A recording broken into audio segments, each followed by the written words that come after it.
Praise lord. హల్లెలూయా. దేవుని నామానికి స్తోత్రాలు. మీ అందరికీ వందనాలండి. మరి సోఫియా జోసెఫ్ మినిస్ట్రీస్ ద్వారా నేను బైబిల్ గురించి మీకు తెలియజేస్తూ ఉన్నాను. బైబిల్ చరిత్ర మొదటి భాగం నుంచి అంటే ఫస్ట్ ఎపిసోడ్ చెప్పాను, రెండవ భాగం చెప్పాను. ఈరోజు దానికి అనుబంధంగా కంటిన్యూగా మూడవ భాగాన్ని చెప్పడానికి నేను చాలా సంతోషిస్తున్నాను.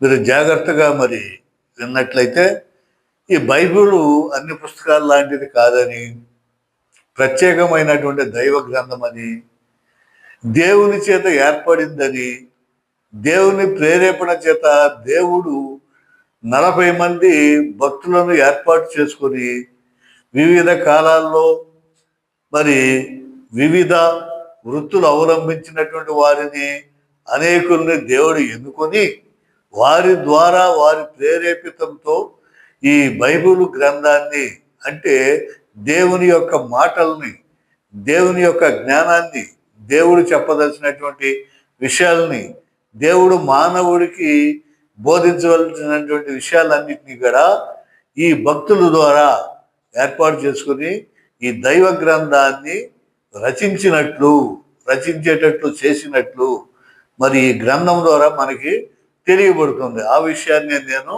మరి క్షుణ్ణంగా నేను మీకు తెలియజేస్తున్నాను. ప్రియమైన సహోదరి సహోదరులారా, గత సంచికలో నేను అంటే గత భాగంలో ఎపిసోడ్లో నేను చెప్పింది ఏమిటంటే సుమారు 40 మంది భక్తులని దేవుడు ఎన్నుకున్నాడని, వారు మరి రకరకాల వృత్తులు చేపట్టేవాళ్ళని మనకి తెలుస్తుంది. కుటుంబీకులు, రాజులు, సైన్యాధిపతులు, వేదాంతవేత్తలు, పశువుల కాపరులు, మత్స్యకారులు, పన్నులు వసూలు చేసేవారు, సంగీత విద్వాంసులు, కవులు, పండితులు, గొర్రెల కాపరులు, మరి ఈ చేపలు పట్టేవారు, మత్స్యకారులు, వీళ్ళని అంటే రాజులు కానించి జ్ఞానవంతులు కానించి మరి అట్టడుగునున్నటువంటి వృత్తుల వారు కానించి కూడా పశువుల కాపరులు, చేపలు పట్టేవాళ్ళు, వీళ్ళందరినీ కూడా దేవుడు ఎంపిక చేసుకొని తన మాటని, తన వాక్యాన్ని వీళ్ళ నోటి ద్వారా ఉంచి, వీళ్ళ లేఖని ద్వారా వీళ్ళ సాధనంగా చేసుకుని ఈ బైబిల్ గ్రంథాన్ని మనకి అందించినట్లు మన గత ఎపిసోడ్లో తెలుసుకున్నాం. అయితే ఈ జీవ గ్రంథమైన ధర్మశాస్త్రాన్ని రచించటంలో, ఈ బైబిల్ గ్రంథాన్ని రచించటంలో అప్పట్లో రాయటానికి ఏమేమి ఉపయోగించారు? రాత పరికరాలు మనిషి సాధనంగా దేవుడు ఎన్నుకున్నాడు. మరి ఆ రోజుల్లో కాగితాలు లేవు, పేపర్స్ లేవు, మరి రాయటానికి ఉపయోగించే కలాలు లేవు, పెన్నులు లేవు, టైప్ మిషన్లు లేవు. మరి రాత పరికరాలుగా ఏమి ఉపయోగించుకున్నాడు భగవంతుడు, దేవుడు, సత్యదేవుడు, యెహోవా దేవుడు అనేది ఈ పాఠంలో నేను మీకు తెలియజేస్తాను. క్రీస్తు పూర్వం రాతకు కొన్ని పదార్థాలను ఉపయోగించేవారు. ఇది రాయటానికి క్రీస్తు పూర్వం ఇది రాసుకోవడానికి కొన్ని పదార్థాలను ఉపయోగించారు. వాటిలో ముఖ్యంగా ఆ రోజుల్లో, ఆ పూర్వకాలంలో రాతి పలకలు, తర్వాత చెట్ల చెట్ల తోళ్ళు, బెరళ్ళు, చెక్క ముక్కలు, కొయ్య ముక్కలు, మరియు జంతు చర్మాలు, జంతువులను చంపిన తర్వాత పైన వలిసేసినటువంటి ఆ చర్మాలని, కొండ పెంకులు, ఈ మొదలవన్నీ కూడా ఆ రోజుల్లో లభ్యమయ్యాయి. రాత పదార్థాల్లో మరి లభించిన రాత పదార్థాల్లో వీరికి ముఖ్యంగా లభించినటువంటి రాయటానికి, బైబిల్ రాయటానికి ఉపయోగించినటువంటి వాటిల్లో ముఖ్యమైనది ఏమిటంటే పాపిరస్ లేదా పాపిరస్ అనే ఒక పదార్థాన్ని ఉపయోగించేవాడు. పపైరస్ అని కూడా అంటారు. అసలు ఏంటి పాపిరస్, ఎక్కడి నుంచి వచ్చింది, ఏమిటనేది తెలుసుకుంటే పాపిరస్ అసాధారణ పరిస్థితుల్లో ఎంతకాలమైనా నిలిచి ఉండేదంట ఆ రోజుల్లో. నిలిచి ఉంటుంది అని ఎఫ్ఎఫ్ బ్రూస్ అనేటువంటి మరి చరిత్రకారుడు చెప్తున్నాడు. పరిస్థితుల్లో ఎంతకాలమైనా నిలిచి ఉంటుందని ఆయన చెప్పాడు. బ్రూస్ బీపీ 176 ప్రకారం ఇది మనకు తెలుస్తుంది. కాబట్టి బైబిల్ కాలంలో లభించిన వ్రాత పదార్థాల్లో సర్వసాధారణమైనది పాపిరస్. ఈ పాపిరస్ కాబట్టి అది పాపిరస్ అనే మొక్క నుండి తీయబడింది. అది ఎక్కడి నుంచి లభ్యమవుతుందా అంటే పాపిరస్ అనేటువంటి మొక్క నుంచి దాన్ని తీసుకోబడింది అన్నమాట. ఇది ఒక రెల్లు జాతికి సంబంధించిన మొక్క. రెల్లు జమ్ము మనకి దొరుకుతాయి కదా, కొల్లేరు ప్రాంతంలో రెల్లు జమ్ము ఇవన్నీ కూడా విరివిగా ఉండేవి ఆ రోజుల్లో కొల్లేరు ప్రాంతంలో. వాటినే మరి ఇళ్ళు నేయటానికి రకరకాలకి ఉపయోగించేవాళ్ళు. అట్లాగే ఇది కూడా ఒక రెల్లు జాతి మొక్క, రెల్లు జాతికి సంబంధించినది. ఇది ఈజిప్టు సిరియా నదుల్లో లోతు లేని సరస్సుల్లో బాగా పెరిగేది. ఈజిప్టు సిరియా నదుల్లో బాగా లోతు తక్కువ ఉన్నటువంటి నీళ్ళల్లో చక్కగా బాగా ఏపుగా పెరిగేది. ఇది విస్తారంగా పండటం వలన, దీని ప్రాముఖ్యత ఎక్కువగా ఉండటం వలన సిరియా దేశపు ఓడరేవైన బిబ్లోస్ ద్వారా ఓడలో రవాణా అయ్యేది. ఇది విపరీతంగా దొరికేది. దీన్ని ఆ రోజుల్లో రకరకాలుగా దీన్ని వాడుకునేవాడు, ఉపయోగించుకునేవాడు. కాబట్టి అక్కడ దీన్ని ఓడరేవుల్లో దీన్ని రవాణా చేసేవాడు. ఆ ఓడరేవు పేరేంటంటే బిబ్లోస్. ఇప్పుడు మనకి పూర్వకాలం చూడండి, ఇప్పుడు వచ్చినాయి పక్కా గృహాలు, స్లాబులు వేయటం, బిల్డింగ్లు కట్టడం, ఇవన్నీ ఇప్పుడు వచ్చినాయి. ఆ రోజుల్లో మరి తాటేకిళ్ళు, జమ్మిళ్ళు ప్రకృతిలో దొరికేవి. తాటి చెట్టు ఆకులతోనూ, జమ్ముతోనూ, రెల్లుతోనూ, వీటితో మనకి విరివిగా ఎట్లా గృహాలు నిర్మించుకున్నారో దీని ఉపయోగం కూడా ఆ రోజుల్లో ఎక్కువగా ఉండటం వలన దీన్ని వాడల్లోనే ఇక్కడి నుంచి ఆ ప్రయాణ సౌకర్యాలు ఏముండే ఆ రోజుల్లో, లారీలు ఉండయా, తర్వాత రోడ్లు ఉండయా, విమానాలు ఉండయా చేయటానికి. అప్పట్లో ఏది రవాణా చేయాలన్నా ఓడ ద్వారానే, నీటి ద్వారానే రవాణా చేసి కాబట్టి ఆ బిబ్లోస్ అనేటువంటి ఓడ రేవు నుంచి ఎక్కువగా దీన్ని రవాణా చేసేవాడు. బిబ్లోస్ ద్వారా వాడ రవాణా అయ్యేది. కాబట్టి ఆనాటి వ్రాత పుస్తకాలకు వాడబడిన బిబ్లోస్ అనే గ్రీక్ మాట ఈ వాడరేవును బట్టి వచ్చిందంటారు. కాబట్టి ఇది కూడా బిబ్లోస్ అనేటి వాడరేవు నుంచి రవాణా అవుతుంది. కాబట్టి బిబ్లోస్ అనే పేరు అక్కడ బాగా వాడుకలోకి వచ్చింది. అదేవిధంగా పేపర్ అనే ఇంగ్లీష్ మాట గ్రీకు భాషలో పాపిరస్ అంటారు. పేపర్ అనేది, ఇప్పుడు పేపర్ అంటాం కదా, పేపర్ తీసుకురా, పెన్ను తీసుకో అంటాం కదా, కలం తీసుకుంటాం కదా. ఈ పేపర్ అనేది గ్రీకు భాషలో మాట. అది పాపిరస్ అనే మాట నుంచి వచ్చింది. పాపిరస్ అనే మాట నుంచి పేపర్ అనేది వచ్చింది. ఎవరెస్ట్ ఈ ATMT 1920లో ఇది మనకి చూస్తే కనిపిస్తుంది. The Cambridge history of the Bible papyrus వ్రాతకు అనుకూలంగా ఎలా సిద్ధపరచబడినదో తెలియజేస్తుంది. The Cambridge history of the Bible అనేది పాపిరస్ అనేటువంటి దాన్ని ఈ వ్రాయటానికి ఎలా ఉపయోగపడిందో, సిద్ధపరచబడిందో తెలియజేస్తుంది. పాపిరస్ అనబడే ఈ రెల్లును ఒలిచి పొడవును బట్టి ఈ రెల్లు కోసుకొచ్చేవాళ్ళు, ఈ పాపిరస్ అనేటువంటి రెల్లును కోసుకొచ్చేవాళ్ళు, దాన్ని ఒలిసేవాడు, దాని పొడవును బట్టి దాని సన్నని పొట్టి ముక్కలుగా కట్ చేసేవాడు, నరికేవాడు. దాని పొడవును బట్ట ఎంత బాగుంది, ఎంత బాగుంది, ఇది ఒక తానుగా, ఒక బేలుగా బ్యాట్స్ అని చెప్పేసి వాటిని ముక్కలుగా చేసేవాడు. తర్వాత బాగా నలగొట్టి ఒకదానికి మరి ఒకటి బాగా నలగొట్టేసేవాడు. నలగొట్టి కిందని కోణాకారంలో ఉండేలా 2 పొరలుగా ఒత్తుతారు. 2 పొరలుగా గట్టిగా ఒత్తి దానిని ఎండబెట్టిన తర్వాత తెల్లని పైభాగాన్ని ఒక రాతితో మరొక పరికరంతో కానీ సన్నగా చేస్తారు. దాన్ని బాగా సన్నగా చేస్తారు, పలుచగా సన్నగా బాగా చేస్తారు. ఈ విధంగా పాపిరస్ వ్రాత కాగితం లేదా పేపర్గా ఒక కర్రకు చుట్టేవాడు. ఇది బాగా తయారైపోయినగా రాయటానికి బాగుంది అని చెప్పేసి వాళ్ళకి అనిపించిన తర్వాత దాన్ని ఒక రోలుగా, ఒక చుట్టగా, ఒక కర్రకి బాగా చుట్టేవారు. అతి ప్రాచీనమైనటువంటి పాపిరస్ మొక్క, అతి ప్రాచీనమైనటువంటి ఈ పాపిరస్ మొక్క అనేది క్రీస్తు పూర్వం 2400కు చెందినట్లు గుర్తించబడింది. ఇది దొరికింది, త్రవ్వకాల్లో వీటిలో దొరికింది. దొరికి దాన్ని కనుగొని నేను చూస్తే ఎప్పుడుదయా ఇది, ఎన్ని సంవత్సరాల క్రితం ఉందయా అంటే క్రీస్తు పూర్వం 2400 సంవత్సరాల క్రితం ఉంది అని చెప్పేసి గుర్తించారు. గ్రీన్లీ INTTC 19 ప్రకారం అది మనకు తెలుస్తుంది. మొట్టమొదటి రాత ప్రతులు పాపిరస్ మీద రాయబడింది.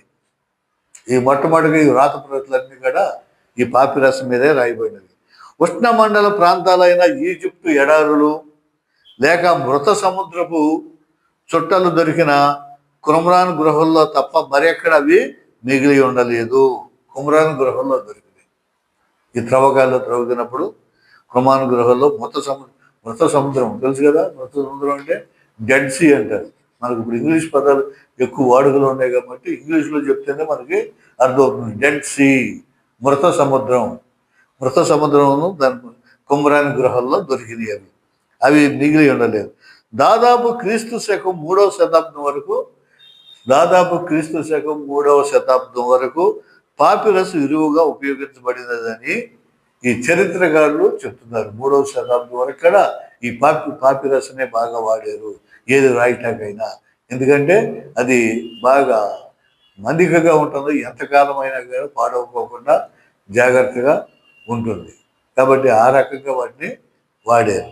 చూడండి, మనకి తాళపత్ర గ్రంథాలు మన్నికగా ఉండటం వల్ల ఆ లేతాకులు కోసుకొచ్చి నీళ్ళల్లో ఉడకబెట్టి మరి అవి చినిగిపోకుండా ఉండటాన్ని ఇట్లా చేసి దాని మీద ఈ గ్రంథాలు రాసి చుట్ట చుట్టి పెట్టేవాడు.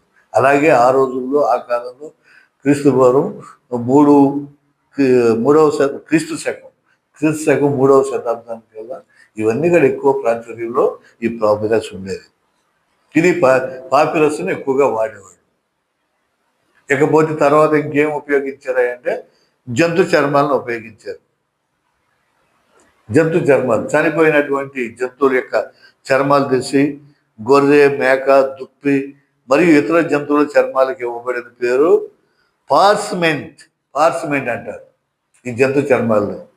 ఈ చర్మాలపై వెంట్రుకలు నున్నగా గొరికేసి తీసేసి అవి బాగా ఎక్కువ కాలం మందికి వచ్చేటట్లు అది ఏం చేసేవాళ్ళంటే ఆ వెంట్రుకలన్నింటినీ కూడా శుభ్రంగా క్లీన్ చేసేసి ఆ చర్మాలని ఒక నీళ్ళ పెద్ద పెద్ద తొట్టిల్లో వేసి ఆ తొట్టిలో ఏమేసేవాళ్ళు కరక్కాయలు, కుంకుడికాయలు, తర్వాత మొదలగు బాగా చేదుగా ఒగరగా ఉండేటువంటి రసాయనాల నీళ్లలో వేసి వీటిని బాగా ఊరబెట్టేవాడు.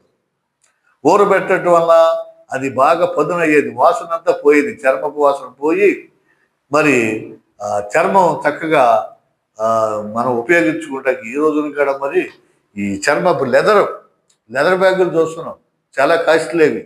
ఆ లెదర్ బ్యాగులు మరి కండక్టర్ల దగ్గర ఉన్నటువంటి ఈ తగిలించుకున్నటువంటి లెదర్ సంచులు, లెదర్ బ్యాగులు, మరి లెదర్ బెల్టులు, తోలు. ఈ తోలుకి ఎంతో ఖరీదైనటువంటివి ఇవి ఇప్పటికీ వాడుతూ ఉన్నాం. అలాగే మరి ఈ తోళ్ళది కూడా ఏం చేసేవాళ్ళు డ్రమ్ములు కొడతాం చూసా, అది తోలే. ఆ తోలు వేసినటువంటి డ్రమ్ము కొడితే మంచి శబ్దం, చినిగిపోకుండా ఎంతకాలం అయినా మళ్ళీ మెత్తబడితే దాన్ని మళ్ళీ మంట వేసి వేడి చేయటం, ఇవన్నీ కూడా చేసి ఆ శబ్దాలు బాగా వచ్చేటట్లు డ్రమ్ములు, డోలకులు, తపలాలు ఇవన్నిటిని చర్మాలే ఎక్కువగా వాడుతున్నారు. ఆ రోజుల్లో కూడా ఈ జంతు చర్మాలను బాగా పదును పెట్టి నానబెట్టి వాటి మీద ఇవి అక్షరాలు కూడా రాసి ఒక పుస్తకాలలాగా, చర్మ పుస్తకాలలాగా వాడుకునేవాడు. FFC బ్రూస్ చెప్పినట్లు పార్సమెంట్ అనేవాడు. ఈ పార్సమెంట్ అనే మాట ఆసియా మైనర్లో ఉన్న పెర్గమము అను నగరం నుండి వచ్చింది. ఈ పెర్గమం అనేటువంటి నగరం నుంచి ఈ పార్సమెంట్ అనేటువంటి మాట వచ్చింది. ఎందుకనగా ఈ వ్రాత పదార్థము తయారీ ఒకానొక కాలంలో ఆ నగరంతోనే ముడిపడి ఉండేది. ఆ నగరంతోనే ఎక్కడ దొరుకుతాయి అంటే చర్మపు పుస్తకాలు, చర్మపు తోళ్ళు ఇవన్నీ ఎక్కడ దొరుకుతాయి అంటే మరి ఆ నగరంలోనే దొరుకుతూ ఉండేవి. పెర్గమము అనేటువంటి నగరంలోనే దొరికి ఉండేది. కాబట్టి పలానా దొరకాలంటే ఎక్కడ దొరుకుతుంది అక్కడే అని చెప్పేసి అంత పేరు ప్రసిద్ధులు పొందింది. ఈ బ్రూస్ BP 11లో ఇది మనం చూడవచ్చు. ఇంకా తర్వాత ఇంకా దేన్ని ఉపయోగించారు, దేన్ని వాడారు అంటే ఇది ఈ జంతు చర్మం తర్వాత వెల్లుం ఏంటయ్యా వెల్లుం అంటే ఏంటంటే కోడి చర్మము, కోడి పైన ఉన్నటువంటి కోళ్ళు తెలుసు కదా, ఆ కోడి చర్మాన్ని కూడా వాడుకునేవాడు, వెల్లుం అంటారు. తరచుగా ఈ వెల్లుం ఉదా రంగు అద్దకం చేయబడేది. ఉదా రంగులో మరి ప్రింటింగ్ అద్దకం చేయబడేది. నిజానికి నేడు మిగిలి ఉన్న వ్రాతప్రతులు ఉదా రంగు వెల్లుంకి చెందినవే. ఇప్పుడు దొరికే చాలా మిగిలి ఉంది కూడా దానికి చెందినవే. ఎండబెట్టిన వెల్లుం మీద సాధారణంగా బంగారము లేక వెండితో వ్రాస్తారు. ఎండబెట్టినటువంటి కోడి చర్మానికి ఈ బంగారం కానీ ఇంట్లో కానీ వెండితో కానీ రాస్తారు. జే హెరాల్డ్, గ్రీన్లీ, గమనికల్ పురాతన చర్మపు చుట్టలు దాదాపు క్రీస్తుపురం 1500 నుండి ఆరంభమైనవి. క్రీస్తుపురం ఈ ఎప్పటి నుంచి మొదలైనవి అంటే ఈ వెల్లుం అనేటువంటి కోడి చర్మానికి సంబంధించినటువంటి వ్రాతప్రతులు ఎప్పటి నుంచి వచ్చినాయంటే క్రీస్తుపురం 1500 సంవత్సరాల నుంచి ప్రారంభమైనవి. మరి ఇంకా ఇవి కాకుండా ఇంకా కొన్ని రాతప్రతులు కూడా రాయటానికి కొన్నింటిని ఉపయోగించారు. వాటిలో వాస్ట్రా అంటే పెంకులు కూడా ఉపయోగించారు. ఈజిప్టులోని పాలస్తీన్లోను వాస్ట్రా సమృద్ధిగా లభ్యమయ్యేది. ఆ రోజులో ఈజిప్ట్లో ఉన్నటువంటి వాస్ట్రా మరి సమృద్ధిగా ఈ వాస్ట్రా కొండ పెంకులు లభ్యమయ్యేది. మనం దీన్ని పరిశుద్ధ గ్రంథంలో యోబు గ్రంథం 2వ అధ్యాయము 8వ వచనంలో చూడవచ్చు. ఈ కొండ పెంకులు అనే వాటిని, ఈ వాస్ట్రా అనేటువంటి కొండ పెంకుల్ని యోబు గ్రంథం 2వ అధ్యాయం 8వ వచనంలో మనకి దొరుకుతుంది చూస్తే. తర్వాత రాళ్ళు, సాధారణమైన రాళ్ళు ఇనుప కలంతో చెక్కబడి ఉండటం వలన పురాతత్వ శాఖ వారు కనుగొన్నారు. ఈ రాళ్ల మీద కూడా రాసేవాళ్ళు, రాతి ప్రతుల మీద కూడా రాసేవాళ్ళు. ఇవన్నీ కూడా ఈ రాతకు ఉపయోగించినవి. ఎలా రాశారు, ఏదైనా విషయం తెలియజేయాలంటే దేని మీద రాసేవాళ్ళు, ఎట్లా రాసేవాళ్ళు అని చెప్పేసి మనకు తెలుస్తుంది. తర్వాత బంకమట్టి పలకలు కూడా ఉపయోగించారు. పదునైన పరికరంతో చెక్కబడిన పిదప శాశ్వతమైన నమోదు చేయబడటానికై ఎండబెట్టిన ఈ పలకలు అతి తక్కువ ఖరీదైనవి. చూసే వీటిని మనం ఇర్మియా గ్రంథం 17వ అధ్యాయం 13లోను, యెహో గ్రంథం 4:1లో కూడా మనం వీటిని చూడవచ్చు. ఏది ఈ బంకమట్టి పలకలు అక్కడ మనకు కనపరుస్తాయి పరిశుద్ధ గ్రంథంలో. చాలా కాలం మన్నికనిచ్చే వ్రాత పదార్థాలుగా మిగిలాయి. తర్వాత మైనంతో చేసిన పలకలు కూడా ఉండేవి. మైనము మెరుగుదిద్దబడిన బల్లపరుపు చెక్క ముక్క మీద ఉలి లాంటి పరికరంతో రాసేవారు. ఉలి లాంటి దాంతో వీటిని చక్కగా చెక్కి రాసేవాడు. చూడండి, మరి పరిశుద్ధాత్మ దేవుడు మరి వీటన్నిటినీ ఎంపిక చేసుకుని వీటి ద్వారా వాటి మీద కాలగర్భంలో కలిసిపోకుండా ఆయన నోటి మాటలు, ఆయన యొక్క వాక్యాలు కలిసిపోకుండా వీటిలో జాగ్రత్తగా రాసి భద్రపరచడం అనేది, భావి తరాల వారికి భద్రపరచడం అనేది జరిగింది. ఈ విధంగా సరే, ఇవన్నీ కూడా రాతకు ఉపయోగించబడినవి. రాతకు ఉపయోగించబడిన తర్వాత పూర్వకాలపు మరి రాసే ఏమిటి, రాత పరికరాలు ఏంటి, ఎలా రాసేవాళ్ళు? చీపురుపులతో రాశారా, కోడేకలతో రాశారా, తర్వాత ఏటితో ఏమన్నా చెక్కారా? మరి ఇవి కూడా తెలుసుకున్నావు. ఏంటంటే ఉలి, మొట్టమొదటి ఏంటంటే ఉలి. రాళ్లపై చెక్కడానికి ఉపయోగించే ఇనుప పరికరం ఇది. లోహపు ఉలిది, ఒక లోహంతో తయారు చేసినటువంటి ఉలి తెలుసు కదా, విన్నారా పేరు? ఈ వడ్రంగి మేస్త్రుల దగ్గర ఉంటాయి. ఆ చెక్కలను చెక్కటానికి, రంధ్రాలు చేయటానికి, పట్టడానికి ఉలి, బాడిత, చానము, సుత్తి, ఇవన్నీ కూడా ఈ వడ్రంగి మేస్త్రుల దగ్గర మనం ఇప్పుడు చూడవచ్చు, దొరుకుతాయి. చెక్క పనిముట్లు, టేబుళ్ళు, కుర్చీలు చెక్క తయారు చేసేటువంటి వారి దగ్గర దొరుకుతుంది. అది ఉలి అన్నమాట. లోహపు ఉలి, లోహంతో తయారు చేసినటువంటి ఉలి. పైన సమంగా ఉండి 3 వైపులా ఉండే పరికరములు. బంక మైనపు పలక మీద గుర్చి త్రిప్పడానికి వ్రాయబడింది. గ్లైజర్ G1B 22:8లో ఇది మనకు కనిపిస్తుంది. తర్వాత కలము. పొదలలో నుండి ఒక రెల్లును తీసుకొని 6-16 అంగుళాలు పొడవున కత్తిరించి ఒక వైపున సూర్యమన, మరొక వైపున సమమైన ఉలి రూపంలో ఉండేటట్లు చేసేవారు. అలాగ చేయటం వలన ఉపయోగించేవారు. సన్నని గీతలు గీయడానికి ఆ 2 వైపులను ఉపయోగించేవాడు. రెల్లు కలము మొదటి సహస్రాబ్ది నుండి మెసొపొతేమియాలో వాడుకలో ఉండేది. మొదటి 1000 సంవత్సరాలలో మెసొపొతేమియాలో వాడుకలో ఈ రెల్లు కలము ఉండేది. ఆ ప్రాంతం నుండి కలం ఉపయోగం ఆరంభమైంది. అయితే ఈ కలము క్రీస్తు పూర్వం 3వ శతాబ్దంలో గ్రీకుల నుంచి వచ్చింది. ఈ కలం క్రీస్తు పూర్వం 3వ శతాబ్దంలో గ్రీకుల నుంచి మనకి లభ్యమైంది. ఇర్మియా 8:8లో మనకి కనిపిస్తుంది. గ్రీన్ స్లేట్ CH-B-31లో, తర్వాత వెల్లుం చర్మము పాపిరస్ మీద వ్రాయటానికి ఈ కలం ఉపయోగపడేది. ఈ కోడి చర్మాల మీద, ఈ పాపిరస్ మీద రాయటానికి ఈ ఈ ఉలి అనేది, లోహపు ఉలి అనేది ఉపయోగపడేది. నెక్స్ట్ తర్వాత ఏమిటంటే సిరా. ప్రాచీన కాలంలో బొగ్గు, బంక, నీటి మిశ్రమంతో సిరా చేసేవారు. చేడతారండి బొగ్గు, బంక, ఈ తుమ్మ జిగురు, తర్వాత ఇది నీటి మిశ్రమంతో సిరాని తయారు చేసేవారు. సాధారణంగా పాపిరస్ సెట్లపై ఒక ప్రక్క మాత్రమే రాయబడేది. ఈ పాపిరస్ అంటే రెల్లు నుంచి తయారు చేశారు కదా పాపిరస్, దాని మీద ఒక ప్రక్క వన్ సైడ్ రాసేది.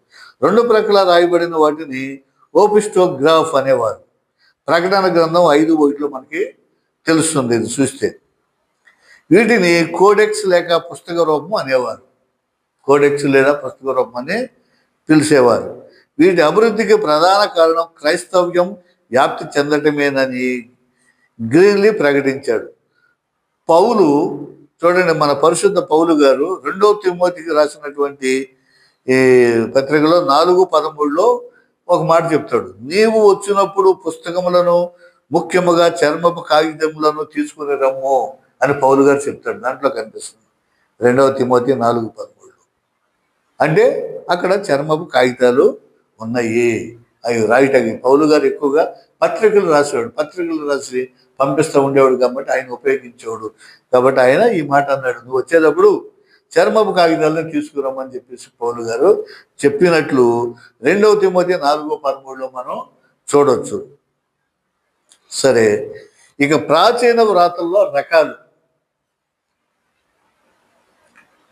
రాయటానికి ఏమేమి వాడారు? ఆ పేపర్లు, కుండ పెంకులు, చర్మాలు ఇవన్నీ వాడారు. దాని మీద రాయటానికి ఈ ఉలి ఇవన్నీ ఇక్కడ తర్వాత కుంచె ఇవన్నీ కూడా వాడారని తెలుసుకున్నాం. ఇప్పుడు ఈ వ్రాతల రకాలు ఏంటంటే అన్సియల్ వ్రాత. అన్సియల్ వ్రాత అంటారు దాన్ని, అన్సియల్ వ్రాత. ఇది లాంఛన ప్రాయమైన చేతి వ్రాతతో రాయబడింది. ఇది చేత్తో చక్కగా లాంఛనంగా దస్తూరి అంటాం. చేత్తో రాసేదాన్ని మనం దస్తూరి, తెలుగులో దస్తూరి అంటాం, ఇంగ్లీష్లో హ్యాండ్ రైటింగ్. ఈ దస్తూరిని బట్టి, హ్యాండ్ రైటింగ్ని బట్టి కూడా వాళ్ళ జాతకాలు చెప్పేవాళ్ళు ఉన్నారు. ఇప్పుడు హ్యాండ్ రైటింగ్ బట్టి పలానా వారి హ్యాండ్ రైటింగ్, అతని విధానం ఎలా ఉంటుంది, అతని ఆలోచన ఎలా ఉంటుందని చెప్పి జాతకాలు కూడా చెప్పేవాళ్ళు ఉంటారు. కాబట్టి లాంఛనప్రాయంగా చేతి వ్రాతతో వాడబడేది. నూతన నిబంధన రాత ప్రతులు అన్ని అన్సియల్ వ్రాత పుస్తకాలే. ఈ నూతన నిబంధన గ్రంథం అంతా కూడా చేతితో రాయబడినటువంటి పుస్తకాలే అని సాధారణ నమ్మకం. కాన్స్టాంటినోపుల్ మత మార్పిడి కౌన్సిల్ ఆఫ్ నైసియాలో బైబిల్ ప్రతులు పెక్కు సంఖ్యలో ముద్రించవచ్చునని అనుమతి ఇవ్వడంతో ఎంటనే ఇవి రంగంలోకి వచ్చాయి.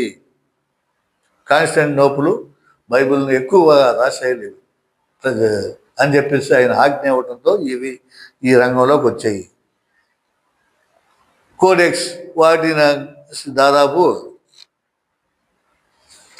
క్రీస్తు శకం 340, క్రీస్తు శకం 325, 350, దాదాపు క్రీస్తు శకం 340. బహుశా అతి ప్రాచీన వ్రాత ప్రతులు మినిస్కూల్ సూక్ష్మ వ్రాత కలిపి వ్రాతలో చిన్ని లిపి అక్షరాల వినియోగము పుస్తకాల ఉత్పత్తి కొరకు కనుగొనబడినది. దాదాపు క్రీస్తు శకం 9వ శతాబ్దం ఆరంభంలో ఇది కనుగొనబడింది.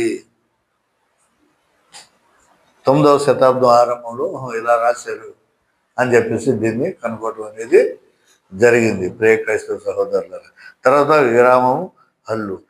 గ్రీకు వ్రాత ప్రతులు పదాల మధ్య విరామం లేకుండానే వ్రాయబడ్డాయి. అయితే హెబ్రీ మూలము హల్లులు లేకుండా వ్రాయబడ్డాయి. క్రీస్తు శకము 510 శతాబ్దాల కాలంలో మరో ముసోరెటెన్ పండితులు కూడా ఆధునిక పాఠకులకు విచిత్రంగానూ కలవరపడేవిగానే ఉన్నాయి. అయితే పురాతన వ్రాసులకు ఈ అభ్యాసాలు సాధారణంగాను స్పష్టంగాను ఉండేవి. కారణం ఏమిటంటే గ్రీకు హెబ్రీ వారు మాతృభాషలు యూదులకు స్పష్టమైన రీతిగా హల్లులు వ్రాయబడిన అవసరం ఉండేది కాదు. వారు తమ భాషను నేర్చుకుంటేనే ఉచ్చారణ వివరణ ఎలా చేయాలో గ్రహించేవాడు. కాబట్టి వాళ్ళకి ఈజీగా అర్థం అయిపోయింది. ఆ ఉచ్చారణ ఎలా చేయాలి, దాని అర్థం ఏంటి, వివరణ ఏంటి వాళ్ళకి తెలిసేది. ఈ చరిత్ర అంతా పూర్తిగా తెలియాలంటే మనం ఈజిప్ట్ దేశ చరిత్ర చదివితే తెలుస్తుంది.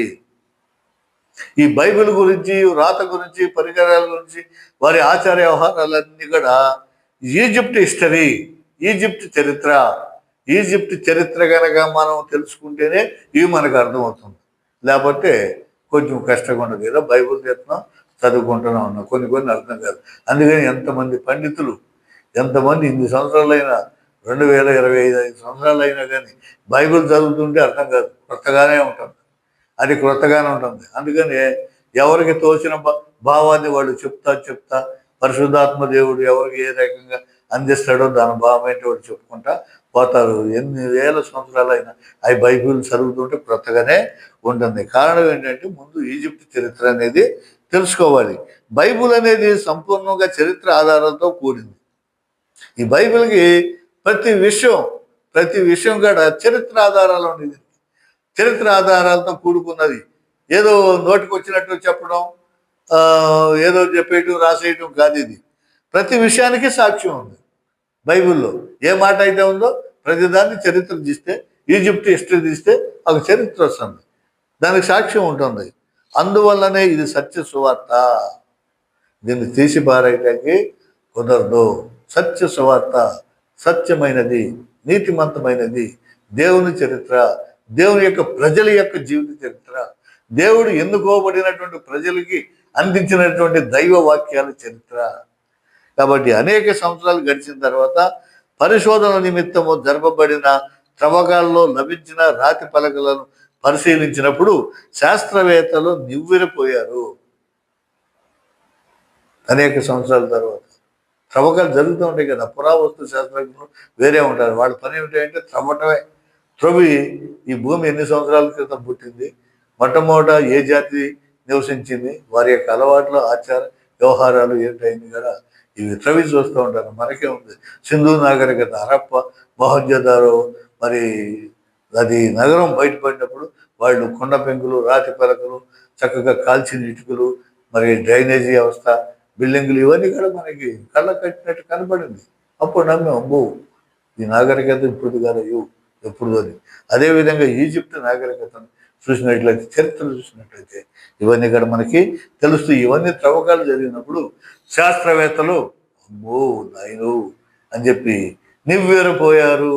నివ్వెరపోవడం ఏంటంటే ఆశ్చర్యచకితులయ్యారు, దిగ్భ్రాంతి పొందారు. దిగ్భ్రాంతి, దిక్కులను కూడా భ్రాంతివంతం అయ్యేటట్లు అయ్యారని చెప్పి మనం కొన్ని వార్తల్లో మనం చూస్తూ ఉంటాం. నివ్వెరపోయారు. అవి నోవాహు కాలానికి అబ్రహాము కాలానికి మధ్య వ్రాయబడిన రాతి పలకలుగా గుర్తించారు. వీళ్ళకి కొన్ని రాతి పలకలు దొరికినాయండి. చూసి అసలు ఎప్పుడు ఏ సంవత్సరాలు ఎన్ని సంవత్సరాల క్రితం, అమ్మ నాయనో నోవాహు కాలం నుంచి అబ్రహాం కాలం. కొత్తగా బైబిల్ వినేవాడికి నోవాహు జలప్రళయం గురించి చెప్తే ఇదంతా ఒకటిదే. నోవాహు ఉన్నాడా, జలప్రళయం జరిగిందా, వీళ్ళందరినీ ఎక్కించుకున్నాడా, ఒక్కొక్క పక్షుల్ని 2, గుర్రాలని 2, ఒంటిని 2, ఏనుగులు 2, వీటన్నింటినీ 2 జతలకు ఎక్కించుకున్నాడా, అప్పట్లోనే వాడని నిర్మించాడా, వాడ కట్టాడా, వాడికి దేవుడు కొలతలు ఇచ్చాడా, వాడికి దేవుడు కొలతలు ఇస్తాం ఏంటి, ఈయన వాడు చేసుకోవటం ఏంటి, తయారు చేసుకోవటం ఏంటి, అసలు ఉన్నాడా అని చెప్పేసి అనుకునేవాడు. ఈ పలకల ద్వారా, రాతి పలకల ద్వారా ఓహో నోవాహు ఉన్నాడు, అబ్రహాము గడ ఉన్నాడు. అబ్రహాము ఎవరండి? దేవుని స్నేహితుడు. దేవుని స్నేహితుడు ముఖాముఖిగా మాట్లాడాడు, ఇంటికి వచ్చాడు, భోజనం చేశాడు, వరాన్ని ఇచ్చాడు, సంతానం కలుగుద్దని. ముసలి వయసులో 90 ఏళ్ల వయసులో నీకు సంతానాన్ని ఇస్తున్నాను, చూడు బయటికి రా, నక్షత్రాన్ని లెక్క పెడతావా, సముద్ర సూర్యులను లెక్క పెడతావా, అంతటి సంతతిని చేస్తాను నీకు అంటే శారా పక్కన నవ్వుతుంది లోపల. ఏంటమ్మా నవ్వేవు అంటే నేను నవ్వేవు నువ్వు అంటే నేను ముసలిదాన్ని, వయసు ఉడికిపోయినది, అబ్రహాము చాలా ముసలివాడు, మాకు ఒక సంతానము, ఆ సంతానం ద్వారా మళ్ళీ ఇసుక రేణువులు అంతటి వాళ్ళు, నక్షత్రాలు అంత సంతతి నువ్వు ఏర్పాటు చేస్తావని మనసులో తలుచుకుంది. పాపం దేవునికి అసాధ్యమైనది ఏది ఇక్కడ లేదు. హల్లెలూయా, హల్లెలూయా. దేవునికి సమస్తము సాధ్యమే. మరి చేశాడా లేదా? మరి ఆ సంతతే కదా ఇప్పుడు ఇజ్రాయేల్. మరి దేశం ఒక రాజ్యం ఏర్పడింది, ఒక దేశం ఏర్పడింది. ప్రపంచం అంతా కూడా ఇజ్రాయేల్ వైపు చూస్తుంది ఈరోజు. దేవుని యొక్క బిడ్డల వైపు, వాళ్ళ టెక్నాలజీ, మరి వాళ్ళ విధానం, వాళ్ళ పద్ధతి, ఇవన్నీ కూడా.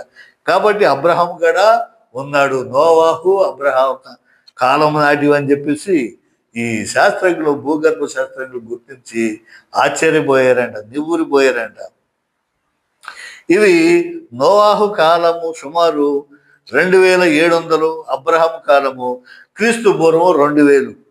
కాబట్టి అసలు తెలిసిన ఈ విషయం ఏమిటంటే నోవాహు జలప్రళయం జరిగిన కొంతకాలానికే వ్రాత కళ ఉన్నట్లు గమనించాలి. అసలు విషయం ఏమిటంటే నోవాహు జలప్రళయం అయిపోయింది, జలప్రళయం తగ్గిపోయింది, మరి ఒడ్డుకు వచ్చారు. అక్కడి నుంచి మళ్ళీ జనాభా ఉత్పత్తి అవ్వడం ప్రారంభించింది. అప్పటికే ఈ కళ ఉంది, ఈ రాశారు, చెక్కారు, ఇది జరిగింది, దేవుడు ఎలా చెప్పాడు చెప్తాడు. మరి ఇవన్నీ ఎక్కడే మనకి ఇన్ని మూరలు కిటికీలకి, ఇన్ని మూరలు తలుపులు, వాడక లెక్కిస్తాడు కదా. ఆ లెక్కలన్నీ కూడా మరి రాయబడి ఉన్నాయి, రాసుకునే అన్ని కూడా చేయబడి ఉన్నాయి. ఆశ్చర్యపోయారు. కాబట్టి ఈ విధంగా మనకి చరిత్ర తెలియజేస్తుంది. ఏ చరిత్ర అండి? ఈజిప్ట్ చరిత్ర చదివితే తెలుస్తుంది. మన ఇండియన్ హిస్టరీ కూడా ప్రతి దానికి ఒక చరిత్ర ఉంటుంది. ఐరోపా హిస్టరీ, ఇండియన్ హిస్టరీ, తర్వాత ప్రతి ఖండానికి ఒక హిస్టరీ ఉంటుంది. ఇండియన్ హిస్టరీ చేస్తే మన ఇండియన్ హిస్టరీ ఎలా వచ్చింది, జనాభా ఎలా పెరిగారు, భారతదేశం అనేది పేరు ఎట్లా వచ్చింది, ఈ భరతుడి చేత పరిపాలింపబడింది కాబట్టి భారతదేశం అన్నారు. కాబట్టి భారతీయులు దీంట్లో నివసించేవారు. కాబట్టి భారత నాగరికత ఎలా ఉంది, ఎలా వచ్చింది, ఎలా మరి జనాభా పెరిగారు అనేది మనకు ఒక హిస్టరీ ఉంది. తర్వాత రాజులు వచ్చారు, రాజులు పరిపాలన చేశారు, రాజుల పరిపాలన తర్వాత బ్రిటిష్ వాళ్ళు వచ్చారు, బ్రిటిష్ వాళ్ళు వెళ్ళిపోయారు, మళ్ళీ స్వాతంత్రం వచ్చింది, మనం రాజ్యాంగం రాసుకున్నాం, మనం పరిపాలన చేసుకుంటున్నాం, ప్రజాప్రతినిధులతో మనం ఎన్నుకునే వాళ్ళతో పరిపాలన చేస్తాం. ఇదంతా ఇండియన్ హిస్టరీ కింద వస్తుంది. అలాగే ఈజిప్ట్ హిస్టరీ కూడా చూస్తే ఇవన్నీ కూడా మనకి తెలుస్తుంది. తర్వాత ఇది హమ్మురాబి స్మృతి అంటే శాస్త్రవేత్తల తవ్వకాలలో చూపుడు వేల ఆకారంలో ఉన్న 7.5 అంగుళాలు పొడవైన శిలాఫలకం ఒకటి దొరికింది. దాని మీద వ్రాయబడిన భాష అక్కాడియన్ భాష. ఇది పూర్వకాలం మెసొపొతేమియాలో వాడుకలో ఉన్న భాషల్లో ఒకటి. ఇది అక్కాడియన్ భాష అనేది ఆదికాండం 14 అధ్యాయంలో ఇది ప్రస్తావించబడింది. అమ్రాపేలు అతనికి హమ్మురాబి అని పేరు. ఇతను ప్రాచీన బబులోను ఏలుబడి చేసిన రాజులలో 6వ వాడు. ఆ శిలాఫలకం సుమారు క్రీస్తు పూర్వం 2000 నుండి 1800 మధ్యలో చెక్కబడినట్లు ఈ శాస్త్రవేత్తలు గుర్తించారు. దానిపై 282 న్యాయ సూత్రాలు, చట్టాలు లిఖించబడి ఉన్నాయి. ఇప్పుడు ఆ శిలాఫలకం ఇప్పుడు ఉందా, లేదా మీరు ఏదో బొఫ్ కడుతున్నారా, ఏదో అబద్ధాలు చెప్తున్నారా అని అంటే ఫ్రాన్స్లో ఉన్న తావ్రే మ్యూజియంలో ఉన్నాయి. ఆ శిలాఫలకం ఇప్పుడు కూడా ఉంది, మ్యూజియంలో పెట్టారు. ఎక్కడది? ఫ్రాన్స్లో ఉన్నటువంటి తావ్రే మ్యూజియంలో ఉన్నాయి. దాని నమూనాలను అమెరికాలోని యూనివర్సిటీ ఆఫ్ చికాగోలో, నెదర్లాండ్లోని థియాలజికల్ యూనివర్సిటీలోను, బెర్లిన్లోని పెర్గమాన్ మ్యూజియంలోను మరియు టెహ్రాన్లో ఉన్న నేషనల్ మ్యూజియం ఆఫ్ ఇరాన్లోనూ మనం చూడవచ్చు. ఆ ఒక్క చోటే కాదు, తావురే చోటే కాదు, ఎక్కడెక్కడ ఉండి దాని నమూనాలు అంటే అమెరికాలో యూనివర్సిటీ ఆఫ్ చికాగోలో ఉంది, నెదర్లాండ్లోని థియాలజికల్ యూనివర్సిటీలో ఉంది, తర్వాత బెర్లిన్లో పెర్గమాన్ మ్యూజియంలో ఉంది, మరియు టెహ్రాన్లో ఉన్న నేషనల్ మ్యూజియం ఆఫ్ ఇరాన్లో మనం ఇప్పటికీ భద్రపరిచి ఉన్నాయి. ఇవి 282 న్యాయ సూత్రాలతో కూడినటువంటి మరి చెక్కబడినటువంటి శిలాఫలకాలు ఇప్పుడు అక్కడ చూడవచ్చు, వెళ్ళవచ్చు. మీకు అది వాస్తవాలు తెలుసుకోవాలంటే చరిత్ర ఇది, చరిత్ర చెబుతుంది. మరి అవన్నీ కూడా సాక్ష్యాలుగా ఉన్నాయి. ప్రస్తుతం ఉన్న ఇరాక్ దేశంలో రాజధాని బాగ్దాదును కొన్ని మైళ్ళ దూరంలో లభించిన మరికొన్ని శిలాఫలకాలు, రాతి పలకల ఆధారంగా అబ్రహాము జీవిత విధానము, కల్దీల దేశంలో అబ్రహాము కుటుంబ విషయాలు తెలియటం ద్వారా వ్రాతకళ అనేది క్రీస్తు పూర్వం కొన్ని వేల సంవత్సరాల నుండి ఉన్నట్లు ధృవీకరించింది. చూడండి, ఈ వ్రాతకళ అనేది ఎన్నో సంవత్సరాల క్రితమే ఉందని చెప్పేసి మనకి తెలియజేస్తుంది. ఎక్కడ బాగ్దాదు కొన్ని మైళ్ళ దూరం లభించిన మరికొన్ని శిలాఫలకాల్లో, ఆ శిలాఫలకాలను బట్టి రాతి పలకల ఆధారంగా అబ్రహాం అని చెప్పుకున్నాం కదా, అబ్రహాం యొక్క జీవిత విధానం, ఆయన ఎలా జీవించాడు, ఆయన అలవాట్లు ఏంటి, అది కూడా కల్దీల దేశంలో అబ్రహాం కుటుంబ విషయాలు, కల్దీల దేశంలోకి అబ్రహాము తన మరి అన్నదమ్ములతో మరి కుటుంబీకులతో పరివారంతో వెళ్ళాడు కదా, మరి అవన్నీ కూడా అక్కడ ఉన్నాయి. విషయాలు తెలియటం ద్వారా వ్రాతకళ అనేది కొన్ని వేల సంవత్సరాల క్రితమే ఉన్నట్లు వాటిని బట్టి మనకు తెలుస్తుంది. అంతేకాకుండా ఐగుప్తు నాగరికతతో, సుమేరియన్ నాగరికతతో మరియు నాగరికత చైనా నాగరికతతో మధ్య ఆసియా దేశాల్లో పూర్వకాలం నుండి వ్రాతకళ అభివృద్ధి చెందినట్లు చారిత్రక ఆధారాలు ఉన్నాయి. కాబట్టి వ్రాతకళ ఉంది. వ్రాతకళ ద్వారా అవన్నీ శిలాఫలకాల మీద రాశారు. ఇప్పుడు కొంతమంది చెప్తారు, అది యేసుక్రీస్తు ఉన్నాడా, పుట్టాడా, ఆయన అలాగే ఉంటాడని, ఆయన బొమ్మ అలాగే ఉంటుందనే ఉంది, ఆయన విగ్రహం అలాగే ఉంటుందనే ఉంది, సిలువ ఈ ఆకారంలోనే ఉందనే ఉంది, ఇంటిలాగా ఉండొచ్చు కదా, ఇంకో రకంగా ఉండొచ్చు కదా అని రకరకాల కొంతమంది వాళ్ళకి మనసుకు నచ్చినట్లు మాట్లాడతారు. కానీ ఇక్కడ సాక్ష్యాధారాలు ఉన్నాయి. రాతకు వాళ్ళు ఉన్నప్పుడు రాతి మీద శిలలు చెక్కారు, బొమ్మలు చెక్కారు, విగ్రహాలు చెక్కారు. విగ్రహం అంటే కంటే స్వరూపం అంటాం దాన్ని, విగ్రహం కాదు అది, స్వరూపము. అతను ఎట్ట ఉంటే అట్టాగే రాసేదాన్ని, దాన్ని దిద్దేవాళ్ళని స్వరూపం అంటారు. అవన్నీ కూడా చెక్కారు ఆ రోజుల్లో. ఇలా ఉన్నాడు, ఇలా ఉన్నాడు దేవుడు, దోతలు ఎలా ఉండేవాళ్ళు, చెరువులు ఇలా ఉన్నాయి, తర్వాత దోతలు ఎలా ఉండేవాడు, దేవుడే ఎలా ఉంటాడు, యాగరం దర్శనంలో కనబడినటువంటి వాళ్ళ దర్శనాన్ని బట్టి వాళ్ళు చెప్పుకున్నారు, రాసుకున్నారు. ఇవన్నీ కూడా ఆధారాలు ఉన్నాయి, మన ఊరికి మాట్లాడటం కాదు. సరే, ఇంకా చూద్దాం. ఇప్పుడు బైబిల్ గురించి చెప్పుకుంటున్నాం, బైబిల్ పుట్టుబరోత్రం గురించి చెప్పుకుంటున్నాం, బైబిల్ అసలు ఎలా వచ్చిందో చెప్పుకున్నాం. వాస్తవానికి మనం చెప్పుకోవాలంటే బైబిల్ అనే మాట బైబిల్లో ఎక్కడా మనకు కనిపించదు. బైబిల్ మొత్తం చదివినా బైబిల్ అనే మాట అనేది మనకి ఎక్కడా కనిపించదు, బైబిల్లో దొరకదు, కనిపించదు. బైబిల్ అనే మాటకు పుస్తకము లేదా గ్రంథం అని అర్థం. బిబ్లోస్ అన్నాం కదా, బిబ్లోస్ అంటే పుస్తకము, గ్రంథం అని అర్థం. ప్రాచీన కాలంలో బైబిల్ మూల వ్రాతప్రతులు చాలా మట్టుకు పపీరస్ మీదే, ఎక్కువ పపీరస్, అది జమ్ము లాంటి రెల్లు దొరికింది కదా, పపీరస్ తయారు చేశారు కదా, దాని మీదే రాయబడినది. ఈ పపీరస్ సిరియా దేశపు వాడరేవైనా బిబ్లోస్, ఆ వాడరేవు పేరు ఏంటంటే బిబ్లోస్, దాని ద్వారా రవాణా అయ్యేది.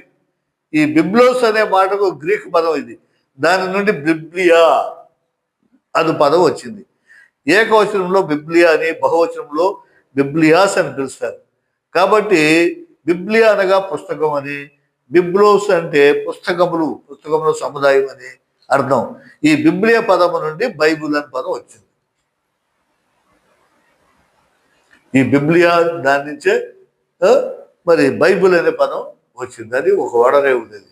పాపిరస్ పేపర్లు, ఈ బైబిల్ రాతప్రతులు వాడటానికి వాడినటువంటి దాన్ని బిబ్లియా, ఆ బిబ్లియా అనే దాన్ని బైబుల్ అని పదం వచ్చింది.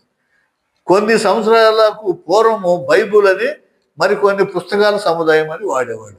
ఇక దీన్ని రాను ఈ పుస్తకాల సముదాయాన్నే బైబిలు అని చెప్పేసి మాట్లాడుకుంటూ వచ్చేవారు. అయితే రాను కేవలం పరిశుద్ధ గ్రంథమైన బైబిల్లో మాత్రమే ఈ పేరు ఉపయోగించుట పరిశుద్ధాత్మను సంకల్పం గ్రహించారు.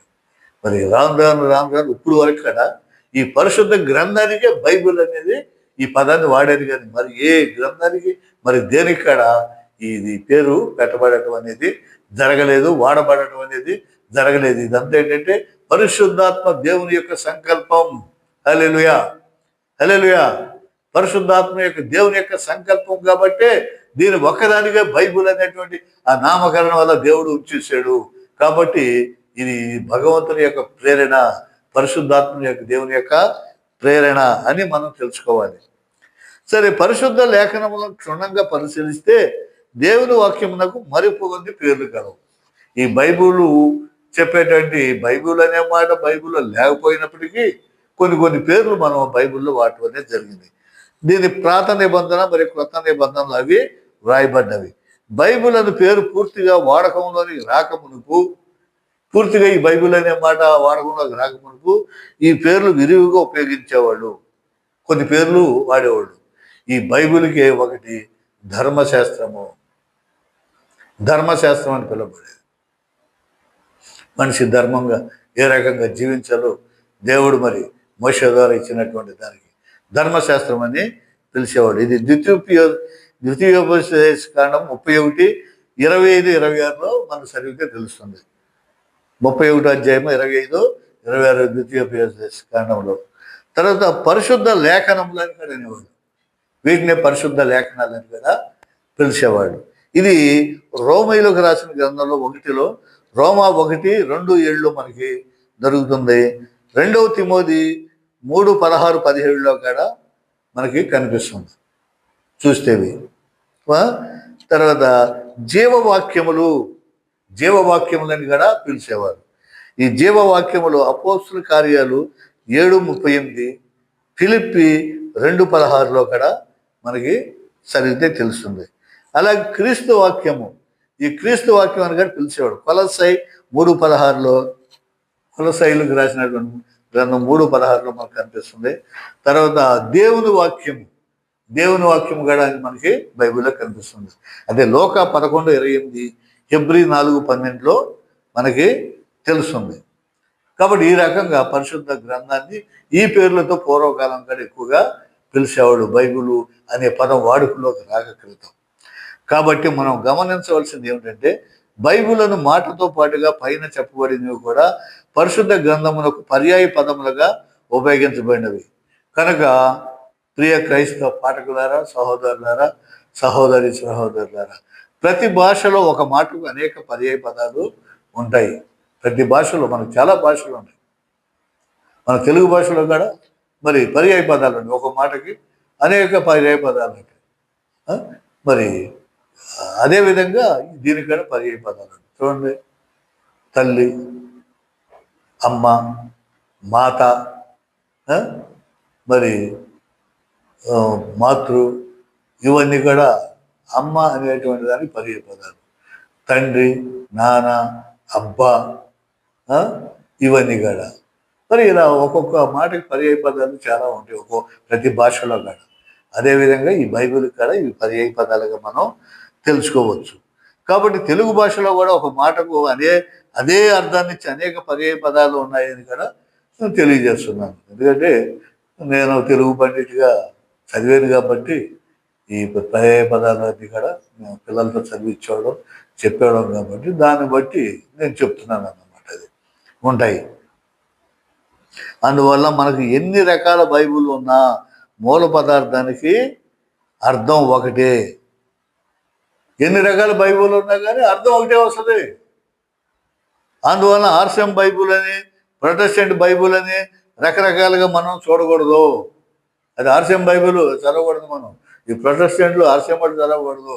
అది వాళ్ళ బైబిల్, ఇది ఏళ్ళ బైబిల్ అనేది కాదు. మూల పదార్థం ఒకటే, అర్థం మాత్రం ఒకటే ఉంటుంది. ఈ వాడుక భాష, వ్యవహారిక భాష, సాంస్కృతిక భాష, మాండలికాల భాష, ఏ భాషల్లో ఎలా ఉన్నా కానీ అర్థం మాత్రం ఒకటే ఉంటుంది. బైబిల్ ఎవరు రచించినా దానిలో ఏదీ తీసేయలేరు. వల్ల కాదు. ఆ బైబిల్ పరిశుద్ధాత్మ దేవుడు రచించినటువంటి బైబిల్లో ఎవరు ఏది కూడా తీసేయలేరు. అంత సాహసం ఎవరు కూడా చేయలేరు. తన ప్రాణాన్ని, తన ఆత్మను కావాలని ఎవరు పోగొట్టుకోలేరు. బైబిల్ తను ఏదన్నా మార్చాలని చూసినా వాడు నాశనం అయిపోతాడు. తన ప్రాణాన్ని పోగొట్టుకుంటాడు, తన ఆత్మను పోగొట్టుకుంటాడు. అలా చేసిన ఎడల మనకు ప్రకటన గ్రంథం 22వ అధ్యాయము 18-19 ప్రకారము నష్టపోతారు అని బైబిల్ చెప్తుంది. నీలో ఒక పళ్ళైనా ఒత్తైనా ఏదైనా తీసైతే బైబిల్లో ఉన్నట్టు తెగుళ్ళంగడికి వస్తే వాడు నాశనం అయిపోతాడు, పాడైపోతాడు. కాబట్టి దీన్ని ఎవరికాడ మార్చడానికి వీలు లేదు అని చెప్పేసి ప్రకటన గ్రంథంలో కరాఖండిగా మనకి చెప్తా ఉంది. అంత సాహసం ఎవరు చేస్తారు? అంత సాహసం ఎవరైనా చేస్తారా? మనం ఎందుకు మనం మానవుడిగా జన్మించినప్పుడు ఏవో ఈ భూలోకంలో నటించి రకరకాలుగా వేషాలు వేసి రకరకాల బ్రతికి బాబు ఈ బ్రతికి వద్దునైనా ఈ శరీరానికే ఇది ఎక్కడే మట్టి అయిపోతుంది, మంది అయిపోతుంది. ఆత్మకు సావులేదు, ఈ ఆత్మను కాపాడుకోవాలి, ఈ ఆత్మను రక్షించుకోవాలి, ఈ ఆత్మ నాకు ప్రధానం అని చెప్పేసి అవన్నీ ఇక్కడ పక్కన పెట్టేసి ఇప్పటి నుంచి పరిశుద్ధంగా జీవించాలి, దేవుడు మాట వినాలి అని చెప్పేసి నువ్వు మారిపోయిన తర్వాత మళ్ళీ అలాంటి పని చేస్తే నీకు ఏమన్నా బుర్ర ఉందా? అంత తెలివి తక్కువదనం ఇంకేమైనా ఉందా? అదే బైబిల్ చెప్తుంది, యేసు ప్రభువు చెప్తున్నాడు, దేవుడు చెప్తున్నాడు. ఒకడు లోకమంతయు సంపాదించి తన ఆత్మను పోగొట్టుకుంటే వాడికి ఏమి ప్రయోజనం? అలెగ్జాండర్ ప్రపంచాంతంతా జయించాడు, చివరాఖరికి తెలుసుకున్నాడు ఏమీ పట్టుకెళ్తా నేను, నా 2 చేతులు బయట పెట్టండి, సమాధి పెట్టి ఇటు రంధ్రం చేసి నా చేతులు కనబడేటట్టు మరి చూపించండి. నేను ఇచ్చే సందేశం ఏంటంటే నేను ఏమి కూడా పట్టుకెళ్తలేదు. కాబట్టి నా వెనకాల వచ్చేవి 2 ఏమిటి అంటే పాపం పుణ్యం, మంచి చెడు, ఇవే తీసుకెళ్తారు. ఈ లోకంలో కోటాన కోట్లు ధనాన్ని సంపాదించినంత మాత్రాన, గనుడు అని పేరు తెచ్చుకున్నంత మాత్రాన, అధికారం అని పేరు తెచ్చుకున్నంత మాత్రాన ఇవన్నీ ఈ లోకానికే పరిమితం. చూడండి, మన కరోనా వచ్చినప్పుడు మరి ఎంతమంది ధనవంతులు చనిపోయారు? జయలోకస్ అనేటువంటి వాడు మరి ఎన్నో దేశం అంతా కూడా బంగారపు షాపులు, బంగారపు కొట్లు, మరి కోటాను కోట్ల ఆస్తి ఉంటే కరోనా వచ్చి ఎక్కడో దుబాయ్లో పాతి పెట్టడానికి కూడా 6 గజాల స్థలం దొరకనటువంటి స్థితిలో బాడీ అక్కడ పడిపోయింది. ఏమైనా ప్రయోజనం ఉందా? ఏమైనా జరిగిందా? కాబట్టి ప్రియమైన క్రైస్తవ సహోదరులారా, బైబిల్ను మనం ఎప్పుడు తిట్టకూడదు, వక్రీకరించకూడదు. తన సర్వనాశనానికి వాడు గొయ్యి తవ్వుకుంటున్నాడు, దారి తీసుకుంటున్నాడు. బైబిల్ గ్రంథం దేవునితో చెలగాట ఆడటమే. బైబిల్ గ్రంథం చూడండి, కొంతమంది బైబిల్ మీద ఒట్టు పెట్టుకుంటారు. ఎంత తప్పండి అది? కొంతమంది బైబిల్ తలగడి దిండిగా పెట్టుకుంటారు. తలగడి దిండిగా పెట్టుకుంటే బైబిల్ తల కింద పెట్టుకుంటారంట దెయ్యాలు రావంట, పిచ్చి పిచ్చి కళలు రావంట. దేని మాత్రం నూనె గీని వాసన వచ్చేటట్టు ఈ పేలు గీలు ఉన్నటువంటి తల కింద ఆ బైబిల్ పెట్టుకుంటారు. ఆ ప్రక్కలోనే ఉంటుంది అది, అక్కడే భార్య భర్తలు పడుకుంటారు, సంసార కార్యకలాపాలు జరుగుతాయి. ఎంత దుర్మార్గం అండి, ఎంత పాపం అండి అది. దేవుడు అంటే భయమేనా? మళ్ళీ తెల్లారిపాటున సంఖ్యలు వేసుకుని గుడికి వెళ్ళిపోతారు. బైబిల్కి ఒక ప్రాధాన్యత ఇవ్వాలి. దేవుని గది, దేవుని మందిరం ఉంటుంది, అక్కడ పెట్టుకోవాలి. దాన్ని అక్కడ పెట్టుకుని కూర్చొని అక్కడ జాగ్రత్తగా చదువుకుని దాన్ని మననం చేసుకొని అర్థం చేసుకొని దాన్ని చదవాలి. చదివితే దేవుడితో మాట్లాడినట్టు. దేవుడు వాక్యం నీతో మాట్లాడుతుంది.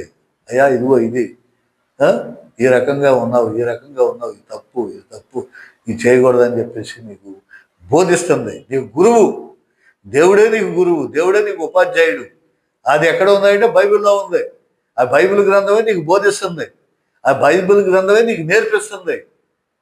మరి ఇలాంటి నువ్వు లోకం అంతా తెలుసు, ఎవరితో ఎట్లా మాట్లాడాలో తెలుసు, ఏం చేయాలో తెలుసు, ఎలా నటించాలో తెలుసు, ఎవడ మాయ చేయాలో తెలుసు, ఎవడ మోసం చేయాలో తెలుసు, భర్త కళ్ళు ఎట్ట కప్పాలో తెలుసు, మరి అన్నదమ్ములు అక్క చెల్లెళ్ళకి ఎట్ట అబద్ధాలు చెప్పాలో తెలుసు. నటిస్తావు, బాగా నటిస్తావు, నటుడివి, నటించేవాడివి, నటివి. కానీ దేవుడి దగ్గర నటిస్తావా? దేవుడితో ఆటలాడతావా? దేవుడు చూడలేదా? దేవుడికి ఎక్స్రే కళ్ళు ఉన్నాయి. ప్రియ సహోదరుడా, ప్రియ సహోదరి, ఎక్స్రే కళ్ళు. ఎక్స్రే అంటే తెలుసా? లోపల ఉన్నటువంటి బైకులు కూడా మనకు కనపడతాయి. అలాగే నువ్వు బంకర్లో దాక్కున్నా, మరి బిల్డింగ్లో దాక్కున్నా, 4 గోళ్ల మధ్యన దేవుడు చూడటం లేదని చెప్పేసి నువ్వు చీకటి కార్యకలాపాలు చేసినా దేవుడు మాత్రం నేను చూస్తున్నాడు. దేవుడు గద్దిస్తాడు. దేవుడికి భయపడు. దేవుడు ఒకడే నీవు కర్త. నీ కర్త క్రియల కర్మలను నేను శాసించేది దేవుడు ఒక్కడే. అది ఎక్కడ దొరుకుతుంది అంటే బైబిల్లో ఉంది. బైబిల్ దొరుకుతుంది. బైబిల్ పఠనం చేయి, బైబిల్ చదువు, జ్ఞానవంతుడవుతావు నువ్వు. నీ జీవితం ఏంటో తెలుస్తుంది. నీ జీవితం బైబిల్ ఒక అర్థంలా కనిపిస్తుంది. నువ్వేమేం పాపాలు చేస్తున్నావు, ఏం తప్పులు చేస్తున్నావు, ఏం చేస్తున్నావు ఉంది. అది పట్టుకుని అబద్ధాలు ఆడతావా? అది పట్టుకుని సంపాదనకు తిరుగుతావా? బైబిల్ నీకు సంపాదన, బైబిల్ నీకు ఆధారంలాగా నువ్వు చేసుకుని నువ్వు నాకు ఆ శక్తులు ఉండి ఈ శక్తులు ఉండి దేవుడు నాతో మాట్లాడాడు, అవి చేశాడు ఈ చేశాడు అని చెప్తావా? నువ్వు ఆత్మవంచన చేసుకుంటున్నావు. దేవుడు చూస్తున్నాడు, జాగ్రత్త. పెద్ద పెద్దగా అరిసి నేను ప్రార్థన చేశాను, గట్టిగా అరిసి హల్లెలూయా స్తోత్రం అని పెడబొబ్బలు కేకలు పెట్టానుకో, నా కేక ఎంతవరకు వినిపిస్తుంది? మాట్లాడితే బిల్డింగు లేకపోతే గిరి చివరి వరకు వినిపిస్తుంది, అంతే కదా? అంతేనా? నువ్వు రహస్యంగా మనసులో చేసుకున్న మాటగాడ దేవుడు వింటున్నాడు. హల్లెలూయా, దేవుని స్తోత్రం. నీ మాటగాడ వింటున్నాడు. నువ్వు రహస్యంగా మనసులో ఎలా ప్రార్థన చేస్తున్నావు, ఎలా కుమిలిపోతున్నావు, ఎలా దుఃఖపడుతున్నావు, కన్నీటి పర్యంతరం అవుతున్నావు, ఏం చేస్తున్నావు? దేవుడు నీవు సన్నగా స్వరంగా ఇచ్చిన నీకు నీ మాట నీ బాధ అన్ని దేవుడికి వినపడతాయి. ఆ తర్వాత ఆయన స్వరం నెమ్మదిగా నువ్వు వినగలుగుతావు. ఆయన నీకు వాక్యంతో మాట్లాడతాడు, వాక్యం ద్వారా నువ్వు వినగలుగుతావు. కాబట్టి అరిసి ఏమన్నాడు? నువ్వు ప్రార్థన చేసినప్పుడు తలుపులు వేసుకుని ఒంటరిగా నీ గదిలో కూర్చొని మరి నువ్వు ప్రార్థన చేయమని చెప్పి దేవుడు చెప్పాడు. ఉపవాసం ఉన్నప్పుడు అది చేయమన్నాడు. ముఖం వికారంగా చేసుకుని నీరసంగా పెట్టుకుని నేను ఉపవాసం ఉన్నాను, దేవుడా నీకోసమే నేను అన్నం తినట్లేదు, గీడు తాగట్లేదు. దేవుడేమో ఎన్ని దేవుడి దగ్గర కూడా నాటకమాడతావు నువ్వు. దేవుడికి తెలియదా నువ్వు ఉపవాసమే ఉన్నావో? లేకపోతే ప్రజలకి తెలియాలని చెప్పి నేను ఉపవాస ప్రార్థన పెట్టుకున్నాను, నేను ఉపవాసం ఉన్నానని దేవుడికి తెలియదా? నటించమాక, నటన వద్దు, జాగ్రత్త. నువ్వు బ్రతికేది కొద్ది కాలమే, జీవించేది కొద్ది కాలమే. ఈరోజే నీది, రేపు నీది కాదు. రేపు ఏమైపోతావు, ఎక్కడికి వెళ్తావో, ఎక్కడ నశిస్తావో, ఏమైపోతావో, దేవుడు రాకడా ఎప్పుడు వస్తుందో నీ మీదకి. నా మరణం ఎప్పుడు వచ్చిందంటే దేవుడు రాకడా అప్పుడే వచ్చింది. ఆ మరణానికి ఆయుక్తపడి ఉండాలి, సిద్ధపడి ఉండాలి. మరి అలా సిద్ధపడి ఉండగలవా? కాబట్టి అందుకనే బైబుల్ ఏంటో తెలుసుకో ప్రియ సహోదరుడా. బైబుల్ యొక్క గొప్పతనం తెలుసుకో. మరి ఎంత కష్టపడి వీళ్ళు రాశారు, దేవుడు ఎలా రాయించాడు, మరి దీంట్లో నగ్న సత్యాలని కూడా నువ్వు తెలుసుకో. ఏదో కళ్ళు మూసుకుని ఇట్లా వాక్యం తీసి చదివేసి పూటకు అయిపోయిందని అక్కడ పెట్టడం కాదు. చదువు, ఆదికాండం నుంచి చదువుకుంటారా? ఆదికాండానికి లింక్ డాక్యుమెంట్ లాగా నూతన నిబంధన ఉంటుంది, కొత్త నిబంధన, నూతన నిబంధన రెండు చదివితేనే నీకు అర్థం అవుతుంది అసలు బైబుల్ ఏంటో. అంటుకుండగా గజగజ వణికిపోవాలి, భయపడిపోవాలి.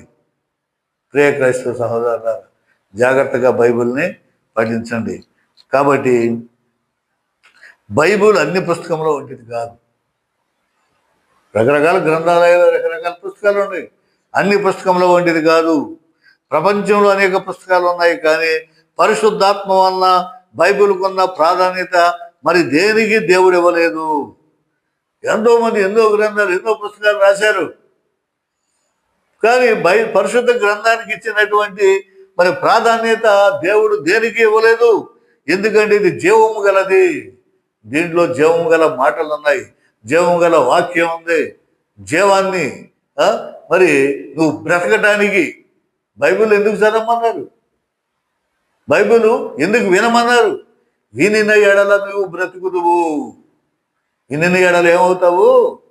నీ బ్రతుకుదవు. నీ వాక్యము నన్ను రక్షించుతున్నది, నా బాధలో అదే నాకు నెమ్మది కలుగుతున్నది. కాబట్టి బ్రతకటానికి, బ్రతకడం అంటే శరీరం కాదు. ఈ శరీరం ఇవాళ ఉండదు, రేపు పోద్ది, వారం రోజులు ఉండదు, పోద్ది, అది కాదు. బ్రతకాల నిత్య జీవం, నిత్యంగా బ్రతకాలంటే బైబుల్ చదవాలి, జీవము గల వాక్యం వినాలి. కాబట్టి జీవము గల శక్తి దీనికి ఉంది. అందుకే దీనిని చదవటం, దీనితో మాట్లాడటం, దీనితో సహవాసం, దీనితో జీవించడం, దీనితో నడవటం, దీని ద్వారా దేవుని చేరుకోవటం అని మనం గ్రహించాలి. ఈ బైబిల్ చదవటం దేనికోసం అంటే జీవించడానికి. దీంతో జీవించాలి, దేవునితో జీవించాలి, దేవునితో నడవాలి, దేవునితో సహవాసం చేయాలి. మరి అప్పుడు మనం ఇది జీవం ఉంది, దీంట్లో జీవం గలటువంటి మరి బైబిల్ గ్రంథం, ఈ బైబిల్ గ్రంథాన్ని మనం మరి జాగ్రత్తగా మననం చేసుకుందాం. మరి ఈ ఎపిసోడ్లో ఇంతవరకు ముగిస్తున్నాను. ఇంకా చాలా ఉంది చరిత్ర. మొదటి భాగం 3వ ఎపిసోడ్ నేను చెప్పాను. 4, 5, 6 చాలా ఉన్నాయి. మళ్ళీ 2వ భాగం ఉంది. ఈ 2వ భాగం ఇదంతా పూర్తి అవ్వాలంటే దాదాపు మరి ఎన్ని నెలలు పడుతుందో, ఎంతకాలం పడుతుందో తెలియదు. అక్కడికి నేను చాలా ఎక్కువ సమయమే చెప్తున్నా, తొందరగా మీకు అర్థం కావాలని. మరి చిన్నగా చెప్తే ఇసుకొచ్చేద్ది, మరి వింటారో వినరో అనే ఉద్దేశంతో అప్పుడు వరకు నేను బ్రతుకుతానో చచ్చిపోతానో నాకు తెలియదు. ఏ రోజున చచ్చిపోతానో. నాకు బీపీ ఉంది, షుగర్ ఉంది. నాకంటే ముందుగా నా కుమార్తె చనిపోయింది. ఆవిడ జ్ఞాపకాలతో నేను చేస్తున్నానే కానీ ఇంకా దేనికోసం లేదా డబ్బుల కోసం, చందాల కోసం వేరే కాదు. ప్రియమైన క్రైస్తవ సహోదరులారా, ఈ ఛానల్ని మీరు ఆదరించండి, మరి సబ్స్క్రైబ్ చేయండి. ప్రతి ఒక్కరికి నేను అందించండి, తెలియని వాళ్ళకి తెలియజేయండి. దీంట్లో మరి ఏమైనా పొరపాట్లు ఉంటే మరి నాకు మన్నించండి. నాకు తెలిసినంత వరకు నేను మరి జ్ఞానంతో మరి కొన్ని పుస్తకాలు చదివి, కొన్ని వాక్యాలు చదివి, కొన్ని విషయాలు నేర్చుకుని చేసి నేను తెలియజేస్తున్నాను. మరి మీరు కూడా శ్రద్ధతో మరి స్క్రిప్ట్ చేయకోకుండా దీన్ని జాగ్రత్తగా వింటారని, మరి బైబిల్ వాక్యాలు, బైబిల్ గురించి సంపూర్ణంగా మీరు తెలుసుకుంటారని నేను తెలియజేస్తున్నాను. ఎందుకంటే బైబిల్ గురించి లోకమంతా తెలియాలి. రేపు పరిశుద్ధ గ్రంథం ఏంటో నాకు తెలియదు, యేసు ప్రభు అంటే ఎవరో నాకు తెలియదు అనడానికి వీలు లేదు. ఈ భూ ప్రపంచం అంతా కూడా బైబిల్ తెలియాలి. ఎవరు కూడా నాకు తెలియదు అంటాకి లేదు. అప్పుడే అంతం వస్తుంది, అప్పుడే ప్రభు వస్తాడు, అప్పుడే రాకడ వస్తుంది. ఎప్పుడు వచ్చినా కానీ మనం సిద్ధపడాలి. మనకు దేవుడు ఏ కొదువా చేయడు, మనకు కావాల్సినవి కూడా మనకి దయచేస్తాడు. కాకపోతే సైతాను హింసలు పెడుతుంది, చిత్రహింసలు పెడుతుంది, ప్రాధాన్య పెడుతుంది, నన్ను కూడా గలిగిలిపిలు చేస్తుంది, నాకు ఎన్నో కష్టాలు తెచ్చిపెడుతుంది. మరి వాటితో నేను పోరాటం చేస్తున్నాను. మరి ఇవన్నీ కూడా సహజంగా జరిగాయి. దేవుడు నా పక్షాన నాకు తోడున్నంత వరకు మరి నాకు ఏమీ కాదు. దేవుడే నా ఆయుధం, దేవుడే నా శక్తి, దేవుడే నా బలం. కాబట్టి నాకు ఆయుష్ ఉన్నంత వరకు, ఓపుకున్నంత వరకు నాకు ఈ బైబిల్ని నేను పూర్తి చేయాలనేటువంటి సంకల్పంతో ఉన్నాను. దానికి మీ ఆశీర్వాదం కూడా కావాలి, మీ ప్రార్థనా బలం కూడా కావాలి. దయచేసి నన్ను ఆదరించమని మరి నేను కోరుకుంటున్నాను. నా ఈ ఛానల్ని ప్రమోట్ చేయండి, సబ్స్క్రైబ్ చేయండి, మరి మీ ఫ్రెండ్స్ కూడా తెలియజేయండి, స్నేహితులకు తెలియజేయమని తెలియజేస్తూ మరి ఎంతటితో ఈ ఎపిసోడ్ నేను ముగిస్తున్నాను. తర్వాత ఎపిసోడ్లో మళ్ళీ మీకు కొన్ని విషయాలు నేను తెలియజేస్తాను. అందరికీ నమస్కారం. దేవుడు మిమ్మల్ని దీవించునుగాక, ఆశీర్వదించునుగాక, బహుగా వర్ధిల్ల చేయునుగాక. ఈ వాక్యం, ఈ బైబుల్ పఠనం విన్నటువంటి ప్రతి కుటుంబానికి మెండైన దీవెనలు, ఏ కొరత లేకోకుండా అన్ని సమస్యలు, అన్ని బంధకాలు దేవుడు విడిపించునుగాక. ఆమేన్, ఆమేన్. తండ్రి, కుమార, పరిశుద్ధాత్మ దేవుడు దీవించి ఆచరించి కాచి కాపాడుగాక. ఆమేన్, ఆమేన్.